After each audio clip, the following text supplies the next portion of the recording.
வந்தான் குண்டோதரன். படைகள் வர சத்தத்தை கேட்டதும் வண்டியை ஓரமாக நிப்பாட்டிட்டு சிவகாமியும் அத்தையும் வண்டியிலிருந்து கீழே இறங்கி நின்றுக்கிட்டாங்க. பிக்ஷு ரோட்டோரமாக இருந்த மரத்துக்கு பின்னாடி தெரிஞ்சும் தெரியாத மாதிரி நின்னாரு. அவர் ராஜவம்சத்தை பார்க்க மாட்டேன்னு விரதம் வச்சிருக்கனால யாரும் அதை பெருசாகவும் எடுத்துக்கல. ஆனால் எல்லார் மனசுலையும் ஒரே கேள்விதான், என்ன படை, எங்கே போகுது, எதுக்கு? தெற்க இருந்து வரனால அது வாதாபி படை இல்லை, அப்புறம் யாரோட படை? காஞ்சியில இருந்து கிளம்புனப்போ இருந்தே யுத்தத்தை பற்றியும் யுத்தத்தோட முடிவு என்னவா இருக்கும்னு நம்ம பிரயாணிகள் பேசிட்டு வந்தாங்க. ரோட்டில் மக்கள் நடமாட்டம் அதிகமாக இருந்துச்சு. எல்லாம் தெற்கு திசையிலிருந்து போகிறவங்களா தான் இருந்தாங்க. அப்போ கண்டிப்பாக எல்லாரும் காஞ்சியில் இருந்தோ இல்லை காஞ்சியை சுற்றி இருக்கிறவங்களோ யுத்தத்தை நினச்சி அங்கேருந்து கிளம்புனவங்க. அப்படி கிளம்புனவங்களில் பெண்கள், குழந்தைகள், பெரியவங்க, ஆண்டிகள், காபாலிகர்கள் நிறைய பேர் இருந்தாங்க. முக்கியமாக காபாலிகர்கள் வழியெல்லாம் பல்லவ குலத்தை சபிச்சுக்கிட்டே போனாங்க. காஞ்சியில் சாராய கடைகளை மூட வச்சு அவங்கள துரத்தி விட்டனால மாமல்லர் மேலே தான் ரொம்ப கோபம் இருந்துச்சு. மாமல்லனை காளிக்கு பலி கொடுக்கணும், அவரோட ரத்தத்தை குடிச்சு மரணதாகத்தை தணிக்கணும்னு நிறைய பேர் சபதம் செஞ்சாங்க. இன்னும் கொஞ்சம் பேர் மாமல்லனையும் பரஞ்சோதியும் சேர்த்து கட்டி வச்சு உயிரோட கொளுத்தி அவங்களோட சாம்பல்ல உடம்பெல்லாம் பூசி சந்தோஷப்பட போறதா சபதம் செஞ்சாங்க. இந்த சாபங்கள் எல்லாம் கற்பனை உலகத்துல இருந்த சிவகாமிக்கு பெருசா எதுவும் கேட்கல. ஆனா ஆயனரோட காதல அது நல்லாவே கேட்டுச்சு. அதை கேட்க சகிக்காம காதை மூடிக்கிட்டாரு. ஆனா அந்த சாபங்கள் எல்லாம் பிக்ஷுவோட காதுக்கு மட்டும் சுகமா இருந்துச்சு.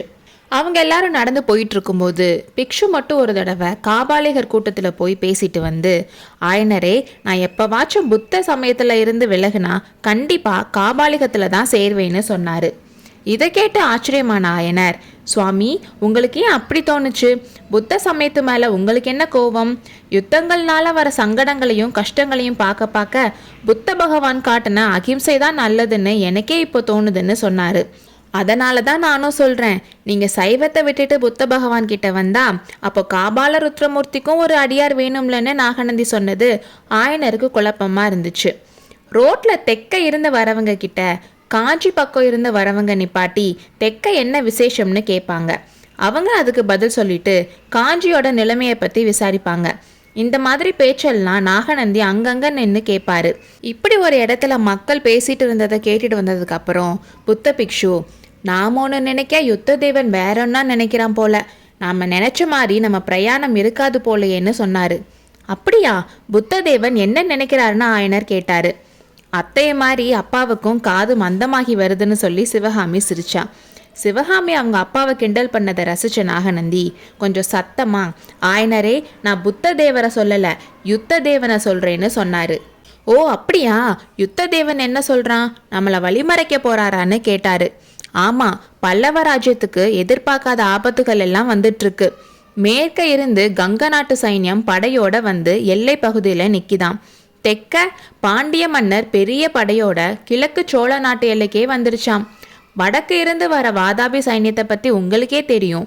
பல்லவ சைன்யம் தப்பி பிழைக்க இன்னும் ஒரே ஒரு திசை தான் மீதம் இருக்குன்னு சொன்னாரு. எந்த திசையை சொல்றீங்கன்னு ஆயனர் கேட்டாரு. கிழக்கு திசையை தான் சொல்றேன்.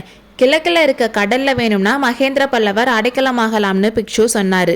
கடல்ல விழுந்து சாகலாம்னு சொல்றீங்களா? அடிகளே, உங்களோட மனசு எப்போ ஈரப்பதமே இல்லாத பாலைவனமா மாறுச்சுன்னு ஆயனர் கோவமா கேட்டாரு. என்ன அவ்வளோ கேட்டவனா நீங்க நினைக்க வேண்டாம். பல்லவ குலம் கடல் தந்த குழந்தையில இருந்து தானே வந்துச்சு. இப்போ அந்த வம்சத்துக்கு ஆபத்து வந்திருக்கப்போ கடல் அடைக்கலம் தராதான்னு சொன்னேன். கடல்ல அடைக்கலம்னா கடல்ல முழுகிறதுன்னு அர்த்தமா? கப்பல் ஏறி இலங்கைக்கு போய் தப்பிக்கலாம்ல. ஆனா அங்கேயும் ஒரு ஆபத்து இருக்கு. இலங்கை அரசன் மகேந்திர சக்கரவர்த்தியோட நெருங்கிய நண்பன் தான். ஆனா அவரையும் இலங்கை சிம்மாசனத்துல இருந்து இறக்க பெரிய கழகமே போயிட்டு இருக்கான்.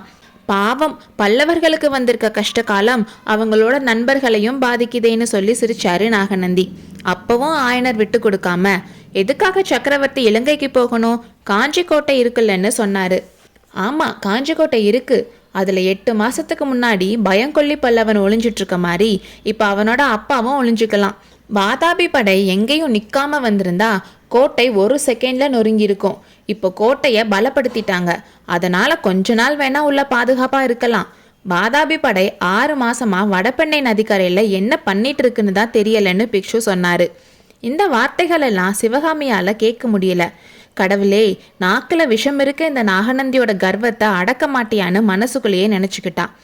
புத்த பிக்ஷுவோட விஷயத்துல சிவகாமியோட மனநிலை கொஞ்சம் அப்படியும் இப்படியும் தான் இருந்துச்சு. அவர் மேல காரணமில்லாத அருவருப்பும் பயமும் இருந்துச்சு. மாமல்லர் பத்தி அவர் சொன்னதும் அந்த அருவருப்பு அதிகமாச்சு. இன்னொரு பக்கம் பிக்ஷுவோட உலக அனுபவமும் கலைகள் மேல் இருந்த ஆசையும் அவளுக்கு அவர் மேல மரியாதையும் உண்டு பண்ணுச்சு. அது மட்டும் இல்லாம நாடு முழுக்க இருக்க மக்கள் முன்னாடி ஆடி பரத கண்டத்தின் ஒப்பற்ற நடனராணின்னு பெயர் வாங்குவன்னு அப்பப்போ சொல்லி சொல்லி அவளோட மனசுல ஒரு ஆசையும் வளர்த்து வச்சிருந்தாரு.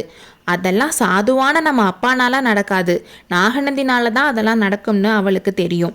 அதனாலேயே அவர் மேல அருவருப்பு இருந்தாலும் அதை மறைச்சு நட்பு உருவாக்கிக்கலான்னு முடிவு பண்ணியிருந்தா. ஆனாலும் புத்த பிக்ஷு பல்லவ குலத்தை பற்றியும் மாமல்லர் பற்றியும் சொன்ன வார்த்தைகள் அவன் நட்பாக்கிக்கலான்னு எடுத்த முடிவுக்கு குறுக்க நின்று அருவருப்பை வளர்த்து விட்டுச்சு.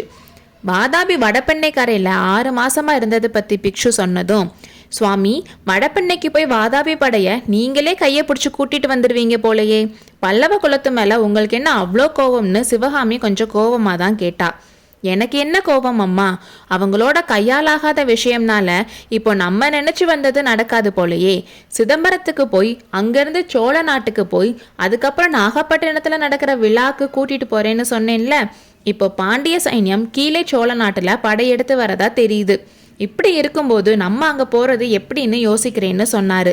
பின்ன நம்ம என்னதான் பண்ணலாம்னு நினைக்கிறீங்கன்னு ஆயனர் கேட்டாரு. கெடில நதிக்கரையில் ஒரு அமைதியான இடம் இருக்கு. அங்கே நீங்கள் சிற்பங்கள் செய்கிறதுக்கும் வசதி இருக்கு. குன்றுகளும் பாறைகளும் நிறைய இருக்கு. இந்த யுத்தமெல்லாம் முடிகிற வரைக்கும் நீங்கள் அங்கே இருக்கலான்னு நினைக்கிறேன்னு சொன்னார். பிக்ஷு கிட்ட வர வர சந்தேகம் அதிகமாயிட்டே வந்துச்சு ஆயனருக்கு. அதனால போக போக பார்த்துக்கலாம் அடிகளேன்னு சொல்லிட்டாரு. 2 நாளாக அவங்களுக்குள்ள இப்படி பேச்சுக்கள் போயிட்டு இருந்தனால எதிர்த்தாப்புல படைகள் வர சத்தம் கேட்டதும் ஒருவேளை பாண்டிய சைன்யம் தான் வருதோன்னு ஆயனரும் சிவகாமியும் நினைச்சாங்க. ஆனால் முன்னாடி பறந்த கொடியில் ரிஷபத்தை பார்த்ததும் பல்லவர் படைன்னு தெரிஞ்சது. படை வீரர்கள் கோஷங்கள் போட்டுட்டே வந்தாங்க. வாதாபி அழிக, புலிகேசிக்கு நாசம், துர்விநீதனுக்கு துர்மரணம், காஞ்சி வாழ்க, மகேந்திர பல்லவர் வாழ்க, மாமல்லரின் வீரத்தோல் வெல்கன்னு சொல்லிட்டே கம்பீரமாக நடந்து போயிட்டு இருந்தாங்க. இந்த கோஷங்கள் வரப்போ மரத்துக்கு பின்னாடி இருந்த நாகநந்தியோட முகத்தை மட்டும் யாரும் பார்க்கல. பார்த்துருந்தா படமெடுத்து ஆடுற நாகப்பாம்போட கண்கள்ல இருந்து தீப்பொறி கிளம்புற மாதிரி அவரோட கண்கள்ல இருந்தும் பொறி கிளம்பிட்டு இருக்கிறத கவனிக்கலாம். அந்த படை சின்ன படை தான். 50 குதிரைகளும் 2000 வீரர்களும் இருக்கலாம். அதனால 10 நிமிஷத்துலேயே அந்த படை இவங்களை கிராஸ் பண்ணி போயிருச்சு. இப்போ மறுபடியும் அந்த ரோடு அமைதி ஆயிடுச்சு. வீரர்கள் சொன்ன கோஷத்துல மாமல்லரின் வீரத்தோல் வெல்கன்னு சொன்னது சிவகாமிக்கு ஏதோ ஒரு மாதிரி இருந்துச்சு.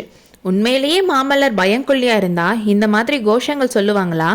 ஆயனரே போலாமா? அசோகபுரம் இன்னும் கொஞ்சம் தூரம் தான் இருக்குன்னு பிக்ஷுவோட குரல் கேட்டுச்சு. போலாமே. சிவகாமி, வண்டியில ஏறு, அத்தையும் ஏற சொல்லுன்னு சொன்னாரு. அப்பா, இந்த படை வீரர்கள் எங்க போறாங்கன்னு சிவகாமி கேட்டா. எனக்கு தெரியலம்மா, பார்த்தா யுத்தத்துக்கு போற மாதிரி இருக்கு. அவங்க போட்ட கோஷங்களை கேட்டப்போ எனக்கு கூட உளிய போட்டுட்டு கத்தி எடுக்கலான்னு தோணுச்சு. எதுக்கு இப்படி ஊரை விட்டு ஓடுறோம்னு வெக்கமா இருக்குன்னு சொன்னாரு. அந்த டைம்ல படை போன திசையில இருந்து ஒரே ஒரு குதிரை மட்டும் வர சத்தம் டக் டக் டக் டக்குன்னு கேட்டுச்சு. வரது யாரா இருக்கும்னு எல்லாரும் தெரிஞ்சுக்க ரொம்ப ஆவலா இருந்தாங்க. குதிரை அவங்க கிட்ட வந்ததும் அதுல இருந்தது யாருன்னு பார்த்த ஆயனருக்கும் சிவகாமிக்கும் ஒரே ஆச்சரியம். ஏன்னா குதிரை மேல இருந்தவன் காட்டுல இருந்த ஆயனர் வீட்டுக்கு பரஞ்சோதி போனப்போ அவங்க கிட்ட சொல்லிக்காம ஓடி போன குண்டோதரன் தான். குருவே, நான் என்ன தப்பு பண்ணேன்? என்னை இப்படி அனாதையா விட்டுட்டு சொல்லாம கிளம்பி வந்துட்டீங்களே என்றான் குண்டோதரன். அடுத்த அத்தியாயத்தில் சந்திப்போம்.